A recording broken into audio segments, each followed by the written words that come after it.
DSP D దండోరా news. మీ అందరినీ చూస్తా ఉంటే గుమ్మడిదల మీద గులాబీ జెండా ఖాయం అయిపోయినట్టు అనిపిస్తా ఉంటుంది. నాకేం డౌట్ లేదు. వాస్తవానికి గుమ్మడిదలలో మమ్మల్ని ఎందుకు మున్సిపాలిటీ చేసిండ్రు అనే ఆలోచన అయితే ఉన్నది. ఇది చేసేది లేకుండే మా మట్టి పని ఉపాధి హామీ పని పోతుంది, మాకు వ్యవసాయ కూలీలకు వచ్చే భరోసా పథకం పోతుంది, మా ఇంటి పన్నులు పెరుగుతాయి, ఈ కాంగ్రెస్ వాళ్ళు ఎందుకు పెంచిండ్రు అనే భావన ఇలా మీ మనసుల్లో ఉన్నదని నాకు అర్థమైంది. మా వాళ్ళు చెప్తున్నారు మాకు మున్సిపాలిటీ అవసరం లేకుండా మా పక్క పంట అన్ని ఊర్లు కలిపిండ్రు, మా వాళ్ళ మనసులలో జర ఎంత ముందు ఉన్నది అంటున్నారు. ట్యాక్సులు పెరుగుతాయి, ఉపాధి హామీ పోతుంది, ఇందిరమ్మ ఆత్మీయ భరోసా రాదు, మా పల్లెటూర్లకు ఇవాళ అనవసరంగా ఇదంతా లేని పెట్టిండ్రు అనేటువంటి భావన ఉంది. బట్ ఏది ఏమైనా మరి కాంగ్రెస్ వాళ్ళని మనం గెలిపించి కూర్చున్న వ్యక్తిని నమ్మినాం. పోయినసారి ఇదే గుమ్మడిదల్లో నేను వీడియో పెట్టి కూడా చూపించిన, కాకపోతే అప్పుడు 2 ఏళ్ల కింద నేను చూపించింది. ఏమన్నారు కాంగ్రెస్ వాళ్ళు, మమ్మల్ని గెలిపిస్తే ఎన్నో ఆశలు చెప్పింది. 4000 పింఛన్ అన్నారు, మహిళలకు మహాలక్ష్మి కింద 2500 ఇస్తామన్నారు, కేసీఆర్ కళ్యాణ లక్ష్మి ఇచ్చిండు, మేము తులం బంగారం కలుపుతామన్నారు, ఆడపిల్లలకు స్కూటీలు ఇస్తామన్నారు, మా నిరుద్యోగ యువతి యువకులకు ఒక్క ఏడాదిలో 2 లక్షల ఉద్యోగాలు ఇస్తామన్నారు. ఇక వాళ్ళ నోటికి మొక్కాలే, చాలా చెప్పింది. కానీ అదే మన కేసీఆర్ నేను తెలంగాణ తెస్తా అంటే తెచ్చి ఇచ్చిందా లేదా? మనకు రానే రాదు కానే కాదన్న తెలంగాణను 14 ఏళ్ళు కొట్లాడింది కదా. కేసీఆర్ చచ్చుడో తెలంగాణ వచ్చుడో అన్నాడు. మంత్రి పదవిని రాజీనామా పెట్టిండు, ఎమ్మెల్యేకి రాజీనామా పెట్టిండు, ఎంపీకి రాజీనామా పెట్టిండు, పదవి త్యాగాల మీద తెలంగాణ తెచ్చిండు కేసీఆర్. చావు నోట్లో తలబెట్టి తెలంగాణ తెచ్చిండు కేసీఆర్. 11 రోజులు ఆమరణ నిరాహార దీక్ష చేసింది మీరు చూడలేదా? ఈ రేవంత్ రెడ్డి ఎప్పుడన్నా జై తెలంగాణ అనగా విన్నమా? ఎన్నడన్నా తెలంగాణకు రాజీనామా పెట్టిండా? ఈ రోజు ఈ రేవంత్ రెడ్డి కేసీఆర్ గారిని పట్టుకొని నోటికి వచ్చినట్టు తింటుండు. ఇది న్యాయమా? నీకంటే వయసులో 20 ఏళ్ళు పెద్దోడు, తెలంగాణ తెచ్చినోడు, తెలంగాణను బాగు చేసినోడు కదా. నువ్వు ఏమి ఉద్ధరించినావు? 2.5 ఏళ్లల్లా చేసిందేమి లేక ఆయన మీద నోరు బారేసుకుంటున్నావు. విషయం ఉన్నోడు విషం జిమ్మడు. విషయం ఉంటే మున్సిపల్ ఎన్నికల రేవంత్ రెడ్డి ఏం చెప్పాలి?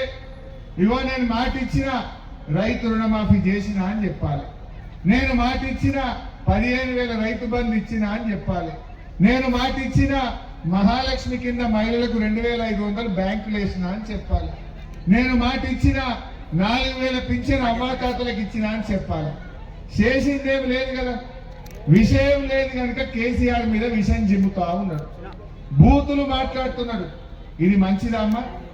అట్లా దిట్టొచ్చినా కేసీఆర్ ను, ఒక పెద్ద మనిషిని, నీకంటే వయసులో పెద్దోడు, తెలంగాణ తెచ్చినోడు, తెలంగాణను బాగు చేసిన కేసీఆర్ ను పట్టుకొని ఆ రకంగా మాట్లాడొచ్చునా అని నేను మిమ్మల్ని అడుగుతా ఉన్నా. మేమేమడిగినాం అసెంబ్లీలో? అరే అవ్వాతాతలకు 4,000 ఎప్పుడు ఇస్తావయ్యా అని అడిగిన. ఆనాడు కేసీఆర్ గారు నేను గెలిస్తే 2,000 ఇస్తా అన్నాడు. గెలిచిన మొదటి నెలలోనే 2,000 ఇచ్చిందా లేదా?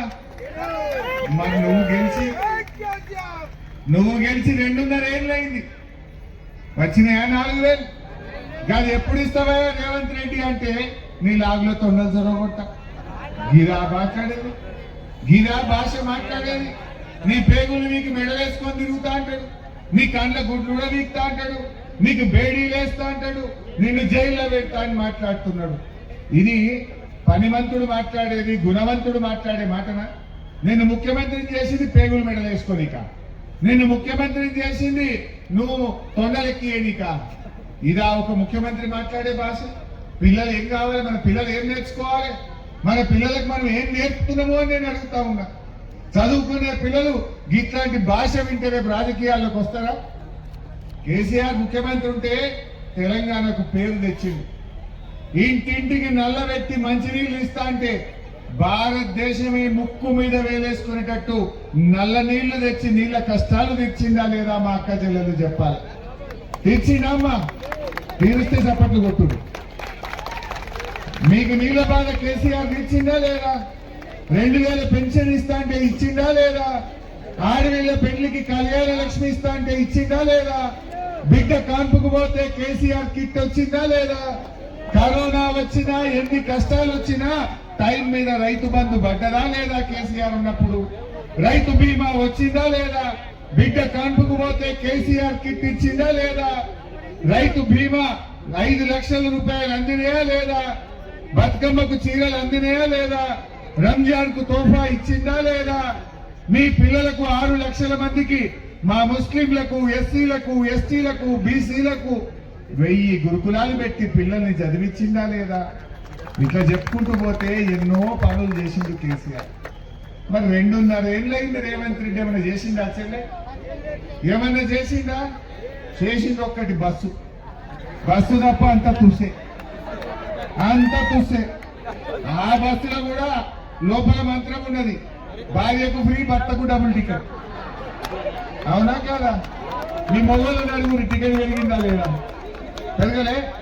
భార్యకేమో ఫ్రీ అంటాడు, భర్తకు నిన్నదాకా 20 ఉండేకు 40 అంటాడు. ఇంకెందుకు చేసింది ఏమున్నది? ఇది మోసం కాదా? దయచేసి ఆలోచన చేయండి. ఎన్ని మాటలు చెప్పిండు. తులం బంగారం అన్నాడు, వచ్చానా? ఏ గుమ్మడిదాలు వచ్చిందట కొందరికి, రాలే. ఎవరికైనా వచ్చిందేమో నాకు డౌట్. రాలేదా? కానీ ధర మాత్రం కోడెక్కినట్టుంది, ధరలు మాత్రం పెరిగినట్టుంది. ఏమన్నా ఒక్కటన్నా జరిగిందా?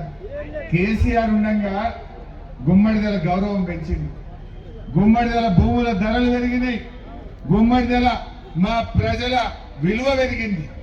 గుమ్మడిదల విలువ పెరగలే. అరే ఇంత ఎకరం ఉన్నాయో 2 కోట్లు వస్తాయిగా. పిల్లల చదువుకో, పెళ్లికో, ఆడపిల్ల పెళ్లికో, దవాఖానకో ఓ ధైర్యం ఉండే. ఏమంటే రేవంత్ రెడ్డి వచ్చిండో ఈ 2.5 ఏళ్లలో ఏదైనా ఆపతికో గుంటో 2 గుంటలు అమ్మటమంటే వరిటట్టు ఉండడా? ధరలు ఏమైనాయి? రేవంత్ రెడ్డి వచ్చిండు, రియల్ ఎస్టేట్ కుప్పగూలిపోయింది, భూముల ధరలు పాతాళానికి అంటినాయి. ఏది చక్కగా ఉన్నది అని నేను అంటా ఉన్నా. ఇంకా ఇవాళ మాట్లాడుతుండు గాడిదలకు ఓట్లు వేయద్దట. ఎవరు గాడిద? నువ్వే అడ్డగాడిదవు, నువ్వే పెద్దగాడిదవు. నీకు ఓటేసిన పాపానికి కదా ఇవాళ ప్రజలు బాధపడుతున్నారు. ఇంకెవరైనా రేవంత్ రెడ్డి ఓటేస్తారా చెల్లె? నేను ఇలా తుప్రాలో మాట్లాడుతుంటే మధ్యాహ్నం ఒక అవ్వ అంటుంది, నేను మాట్లాడుతుంటే బిడ్డ కాంగ్రెస్ వాళ్ళు 5,000 తెచ్చిస్తారు ఓట్లేయమని కాళ్ళల్లో మొక్కుతున్నారు అంటుంది. మరి ఏమన్నావు అవ్వ అని నేను అడిగిన. పెట్టావా? ఏమన్నావు పెట్టావా అన్న. ఏమున్నది బిడ్డ, నెలకు 2,500 ఇస్తా అన్నాడు. ఇప్పుడు 26 నెలలు అయింది. నెలకు 2,500, 26 నెలలు అంటే ఎంత అవుతుంది? 65,000 అవుతుంది. ఇప్పుడు 5 వచ్చినాయి, 5 తీసుకున్నా రేవంత్ రెడ్డి ఇంకా 60 అడకరాపో అన్నదట. ఇంకా 60 అడకరాపో అప్పుడు ఒకటే తాన్నదట. అబ్బా ఏం పెట్టావా, ఏమో నాకంటే తెలివికలదని ఉన్నావని నేను అన్నా. మరి గుమ్మడిదల అవ్వలేమంటారో నాకు తెలియదు. ఏం నడుస్తుంది గుమ్మడిదల్లా? ఏమనుకుంటున్నారు గుమ్మడిదల్లా? ఆలోచన చేయండి. ఇప్పుడు ఇక్కడ రైతులు ఉన్నారు మా గుమ్మడిదల్లో, అందరూ మా రైతులే. ఆటో డ్రైవర్ ఎల్ఐకి చెప్పి ఒక 4 బస్తాలు వేసుకున్నారంటే వాడు తెచ్చి బైకాడ్నో ఇంటికాడ వేసిపోయింది. ఇప్పుడు పొద్దుగాల పోయి లైన్లో నిలబట్టే ఒక్క సత్యాన దొరుకుతుందా? మందు బస్తాలకు కోసా. కరెంటు మున్పట్లకి వస్తుందా చెల్లి? కేసీఆర్ ఉంటే 24 గంటల కరెంట్ వచ్చింది. ఇప్పుడు సాయంత్రం 5ంటికి తీస్తుండ్రు, మళ్ళా పొద్దుగాల 4ంటికో 4:30కో వస్తుంది. బాయిల కాడ రాత్రిపూట కరెంట్ బంద్ అయిపోయింది. రైతు బంధు పడ్డదా? యాసంగి రైతు బంధు పడ్డదా? పల్లె. మరి ఇంకా రైతు బంధు వేయకుండా కూడా కాంగ్రెస్ ఎవడన్నా ఓటేస్తాడు? ఇంకా వేస్తాడు ఎవడన్నా? ఇప్పటికే 2 ఎగ్గొట్టిండు. ఇప్పటికే 4 పంటల 2ంటికి ఇచ్చిండు, 2ంటికి రామ్ 2 రైతు బంధులు పోయినాయి. ఇప్పుడు ఈ యాసంగి రైతు బంధు వచ్చిందా చెల్లె? ఫిబ్రవరి నెల వచ్చింది. నార్లు పోస్తేమి, దుక్కి దున్నుతేమి, నాట్లు వేస్తేమి, కలుపు తీస్తేమి, మందు బస్తాలు వేస్తేమి, ఇంకా రైతు బంధు రాకపోయా. అంటే మీరు ఒక్కరి గుర్తు తెచ్చుకోండి. నేనే అప్పుడు ఫైనాన్స్ మినిస్టర్గా ఉంటే, కేసీఆర్ ముఖ్యమంత్రి ఉంటే నేను ఆర్థిక మంత్రిని. ఒకనాడు కేసీఆర్ గారు కరోనా వచ్చింది. అప్పుడు మమ్మల్ని మీటింగ్కి రమ్మన్నాడు. అబ్బాయి ఇప్పుడు మెన్షన్ ఏంద్రా సార్ అని కరోనాలో మేము పోయినాం. పోయి కూర్చుంటే మీటింగ్లో ఫైనాన్స్ అధికారులు అందరూ కూర్చున్నారు. ఏమైందా మరి డిసెంబర్ నెల వస్తున్నది, రైతు బంధు వేయాలి కదా అంటుండు కేసీఆర్. మేమేమో మొక్కలు చూసుకుంటాం, ఖజానా గల్లపెట్టే కాదు. ఎందుకంటే కరోనాలో ఎవరికి వాళ్ళం ఇంకా తలుపులేసుకొని కూర్చుంటుంది 45 రోజులు. ఆమ్దాన్ లేదు, ఖర్చులు మాత్రం పెరిగినాయి. మేము పైసలు లేవు అని మా అధికారులు అంటున్నారు. కేసీఆర్ ఒక మాట అన్నాడు, మా రైతులు గరీబ్గానే దొరికినారా మీకు? మంత్రుల ఎమ్మెల్యేల జీతాలు బంద్ పెట్టారు, అవసరమైతే ఉద్యోగుల జీతాలు ఒక నెల రోజులు బంద్ పెట్టు, కానీ రైతులకు మాత్రం టైం మీద రైతు బంధు పడాల్సిందే అని. కేసీఆర్ కు రైతుల మీద గంట ప్రేమ. నేను యాడ్ చేస్తున్నా మీకు, కరోనాలో టైం మీద రైతు బంధు పడ్డదా లేదా? పడ్డదా లేదా కరోనాలో? అరే కరోనా వస్తే ఇంటికి 10 కిలోల బియ్యం పంపిండు కేసీఆర్, అనుకుందా మీకు? 3 ఏళ్ళు పంపిండు ఫ్రీగా బియ్యం ఇచ్చిండు, 1500 ఇచ్చిండు, రైతు బంధు ఇచ్చిండు. గింత కూడా మనకు కష్టం కానియలేదు. ఏమైంది రేవంత్ రెడ్డికి? ఎందుకు పట్టలేదు రైతు బంధు? ఎందుకు వస్తలేదు పంటల బీమా? ఎందుకు వస్తలేదు రైతు బీమా? ఎందుకు వస్తలేదు కళ్యాణ లక్ష్మి? ఎందుకు కేసీఆర్ కిట్ బంద్ అయింది? ఎందుకు బతుకమ్మ చీరలు బంద్ అయినాయి? ఎందుకు పిల్లల ఫీజు రియంబర్స్మెంట్ పథకం బంద్ అయింది? ఎందుకు ఇవాళ పిల్లలకు ఉద్యోగాలు వస్తలేవు? దయచేసి ఆలోచన చేయండి. ఇంత జరిగినాక కూడా గుమ్మడిదలలో ఇంకెవరన్నా కాంగ్రెస్ కోటేస్తే రేపు మనకు న్యాయం జరుగుతుందా? రేపు నేను అసెంబ్లీలో మీ గురించి కొట్లాడొద్దా? రైతు బంధు కోసం అడగొద్దా? అవ్వ తాతల 4000 పింఛన్ ఎప్పుడు ఇస్తామని గల్ల పట్టుకొని రేవంత్ రెడ్డిని అడగాలనా వద్దా? నేను అడగాలంటే మీరు నాకు బలాన్ని ఇవ్వండి. నేను అడిగే బలమేం లేదు. గుమ్మడిదలలో మా బీఆర్ఎస్ అభ్యర్థులను కాలు గుర్తు కోటేసి గెలిపించండి. నేను చెప్తా రేపు అసెంబ్లీలో, మిస్టర్ రేవంత్ రెడ్డి, గుమ్మడిదలలో మా అక్క చెల్లెళ్ళు నిన్ను చీరి సింతగట్టి నువ్వు ఇప్పుడన్నా 2500 ఇస్తావా? నవ్వుతా. మా అక్క చెల్లెలు చెప్పిండ్రు గుమ్మడిదల నిన్ను పొల్లు ఓడగొడతాం, హరీష్ అన్న నువ్వు అసెంబ్లీలో గట్టిగా అడుగు అని చెప్పిండ్రు. నిన్ను ఓడగొట్టిండ్రు, ఇక నేను అడుగుతున్నా అని చెప్పి గుమ్మడిదల పేరు చెప్పి అసెంబ్లీలో మాట్లాడతా. ఆ శక్తిని నాకు ఇవ్వండి. లేకపోతే ఏమంటాడు, మీరేమన్నా పైసలకు వాడు మాకు సుట్టమవుతాడో, కులపోడో, బొమ్మడదో, మా ఇంటి పక్కనోడో అని మీరు ఓటేసింది అనుకో, ఏమంటాడు రేవంత్ రెడ్డి? నేను 4000 ఎగబెట్టినా, రైతు బంధు వేయకపోయినా, మహిళలకు 2500 ఎగబెట్టినా, తులం బంగారం ఎగబెట్టినా, బతుకమ్మ సీరలు బంద్ పెట్టినా, పిల్లలకు నౌకర్లు ఇవ్వకుండా మోసం చేసినా, విద్యార్థులకు ఫీజు రియంబర్స్మెంట్ ఇవ్వకుండా చదువులు ఆగం చేసినా, అయినే నాకే ఓట్లు పడ్డాయి. హరీష్ రావు నువ్వు ఏం మాట్లాడతావు? కూర్చోంటావు. మొత్తం స్కామ్. ఇవాళ ఏం జరుగుతుందంటే జాబ్ క్యాలెండర్ అన్నారు. జాబ్ క్యాలెండర్ రాలేదు కానీ రేవంత్ రెడ్డి వచ్చినాక స్కామ్ క్యాలెండర్ మాత్రం వచ్చింది. నెలకొక్క స్కామ్, నెల స్కామ్. పిల్లలకి ఏం చెప్పిండు? కాంగ్రెస్ వస్తే నెల ఉద్యోగాలు ఇస్తా, మొదటి ఏడాదిలో 2 లక్షల ఉద్యోగాలు ఇస్తా. నీ ముఖానికి 10,000 ఇచ్చినవా? కేసీఆర్ నోటిఫికేషన్ ఇచ్చి, కేసీఆర్ పరీక్ష పెట్టి, కేసీఆర్ ఫలితాలు ఇస్తే అవో 40-50 వేల కాగితాలు వంచినావు. అంతకు మించి నీ 2 లక్షలేవి ఎక్కడిచ్చినావు?